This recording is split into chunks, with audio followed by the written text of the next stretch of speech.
So we've been working our way through the book of Daniel over the past months, and today we finally arrived at the last chapter.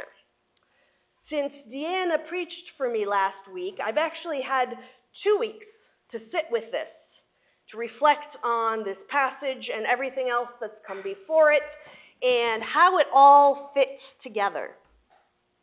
I've reread my sermons, I've listened to Deanna's, and I've carefully studied all the chapters that we skipped over.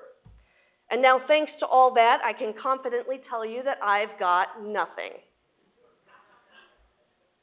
I just don't know. As I noted way back in the very first week of this sermon series, many people turn to apocalyptic literature such as this, and they take its ambiguity as a challenge. They consult numerology and symbology, and they do complex mathematics to attribute concrete meaning to these kinds of passages. They make sure to spread their predictions as widely as possible, and their confidence doesn't seem to be shaken even when they turn out to be completely wrong. But I'm going on the record to say that I don't know. None of the commentaries I read this week were much help, so it seems I'm not alone in this. They make note of the fact that as a whole, Daniel models the sort of civil disobedience that Martin Luther King Jr. advocated, and that therefore the conflict depicted in Daniel's visions is most likely referring to spiritual warfare as opposed to literal military warfare. Other than that, though, there's not much. No indication of a timeline, no definitive suggestions of what makes one skilled in wisdom versus wicked, as is described in there. No guesses even as to who the figure in white linen represents, beyond noting that he's likely some sort of heavenly representative. I don't know either. On multiple occasions over the course of my ministry, I've expressed my readiness to admit when I don't know something about religion, God, or the Bible. And it appears that today it's time for me to put my money where my mouth is.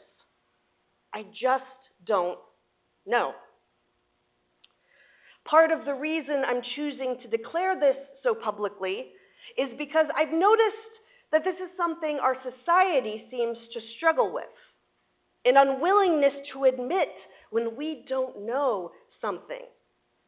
And I suspect it has to do with our collective preoccupation with power. We've all heard, of course, that knowledge is power. In fact, Scripture contains a similar sentiment. In Proverbs chapter 24, verse 5, it says, "A wise person is mightier than a strong one, a knowledgeable person than a powerful one." So clearly there must be some kind of correlation between knowledge and power, even if we can't necessarily agree on what it is. There's a connection there. But somewhere along the way, we've extended the logic of this statement to mean that in the absence of actual knowledge, the appearance of knowledge is just as good. And even though there's no evidence to support this proposition, biblical or otherwise, we act as though it's equally true. If I pretend that I know everything, then I'll have more power than someone who admits that they don't know everything. Eventually, many of us become so invested in the charade that we lose sight of the reality that we don't, in fact, know everything. And at that point, it becomes nearly impossible for us to distinguish between actual knowledge and alternative knowledge, but we no longer care because the perception of power is the same either way. Recently, I got in a protracted argument online about, what else? Politics. Normally, I would have stayed out of it, but this friend of a friend was supporting her argument with Bible references. So I figured I could help with context to explain why her arguments weren't as strong as she thought they were.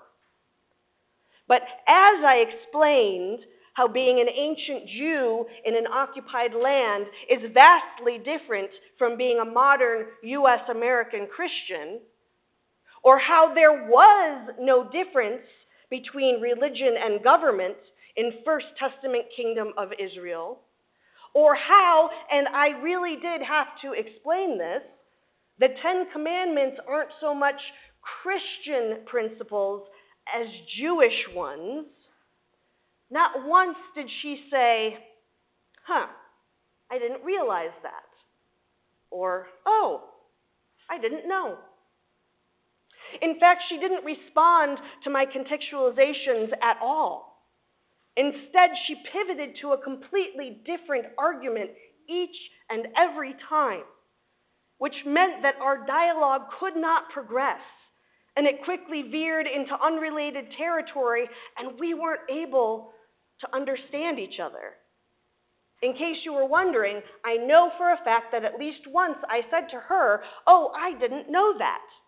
Can you tell me more?" But it turned out that her claim had been based in misinformation. To her credit, she admitted that she'd been wrong on that particular point, but she still doubled down on her original arguments.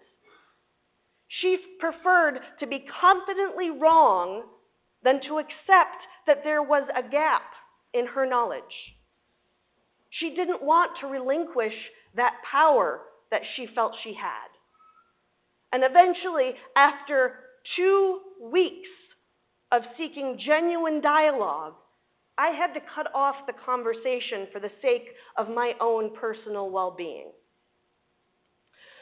When we fill our brains with information that's simply not true, it's like filling a drinking cup with mud instead of water, just so that our cup isn't empty.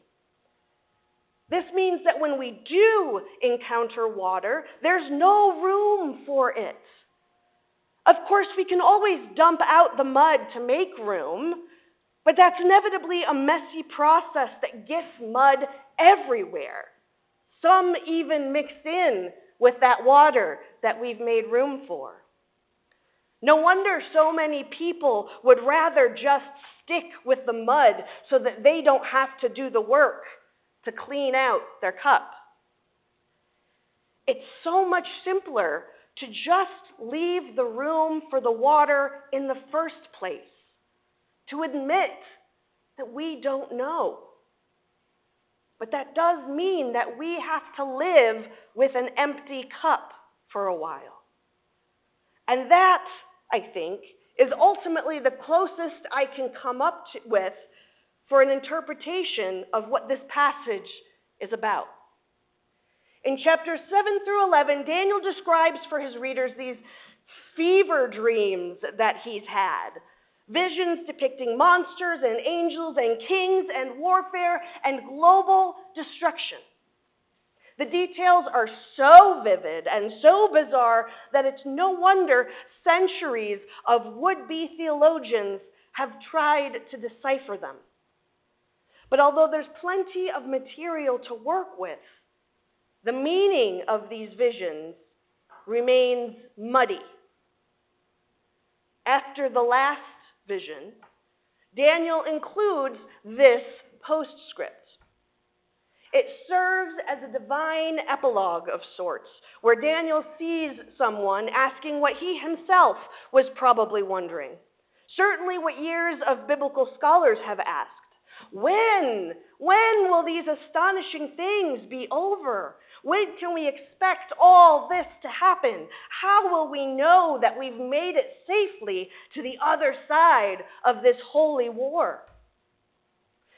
God's emissary in white offers 2 different answers, which are perhaps both even more mysterious than the visions themselves. He says, for 1 set time, 2 set times, and half a set time. When the breaking of the holy people's power is over, all these things will be over. Maybe he misunderstood. That sounds like not only gibberish, but gibberish in which power is lost. And we can't have that. So Daniel makes another effort to fill his cup by asking in a different way, "My Lord, what will happen after all this?" The emissary offers some more seemingly random numbers, which, by the way, some scholars believe aren't original to the passage. But more importantly, he offers an exhortation. Get going now, Daniel, because these words must remain secret and sealed up until the end of time. In other words, stop asking questions that you aren't supposed to have the answers to. Take what you've been given and be satisfied. You will receive your reward at the end of days. Now, Daniel could have wound things up with his own interpretation of these visions. The book is named after him. He could have given himself the last word. He could have filled his cup with mud and called it water. But he didn't. He let God's secrets remain secrets. He let the man in white linen have the final say. He made his peace with not understanding. We aren't meant to have all the answers. None of us. We aren't supposed to know everything. Only God has complete knowledge. So pretending that we do is a form of idolatry. Besides, practically speaking, it's a waste of time and energy. Instead of trying to be the most knowledgeable person in the room, we could be building relationships with others so that we can share knowledge. Instead of pretending that we already know everything, that our preferred news sources are sufficient, that our own perspectives are all-encompassing, that our current understanding is perfect, we could be clearing room in our minds for actual knowledge. These might not be the power moves that will win you every online argument or make you feel like you're better than everyone else, but they're inarguably the more faithful option. Yet it's one thing to recognize this theoretically, of course, and an entirely different thing in practice. The first step in accepting that you don't know everything is to practice saying it out loud so that it becomes less intimidating. So here's the participatory part of the sermon. Let's say it together. I don't know. Again, I don't know. One more time. I don't know. Okay, now that was the easy part. The next step is to figure out what it is that you need to stop pretending to know. Maybe instead of trying to fix or discount someone else's problems, you need to empathize and support them. I don't know. That sucks. How can I help? Maybe instead of telling someone else what they're doing wrong, you need to focus on your own self-discovery. I don't know. I'm still trying to figure that out for myself. Maybe instead of assuming that you and those just like you have exactly the right answer, you need to defer to someone else's experience or expertise. I don't know. What do you think? Stop trying to fill your cup with mud. That's how we wind up with a culture of mudslinging. Be satisfied with its emptiness for now. You don't need to know everything. Now, I'm aware of the irony here. You could make the argument that in talking at you for over 10 minutes about this passage, I'm undermining my own claim of not knowing. Maybe this sermon is just one big old cup of mud itself. And maybe that's true. I never claimed not to be in need of a healthy dose of humility myself. But if nothing else, at least I'm entertaining the possibility, out loud, that I might not have all the answers. A possibility that in time I am certain will prove to be true. Will you join me? Will you practice admitting that you don't have all the answers? Will you hold fast to your empty cup until God leads you to the fresh, clear waters of truth? Of course, that's yet another thing that I don't know. But I sure hope you will. I hope we all will.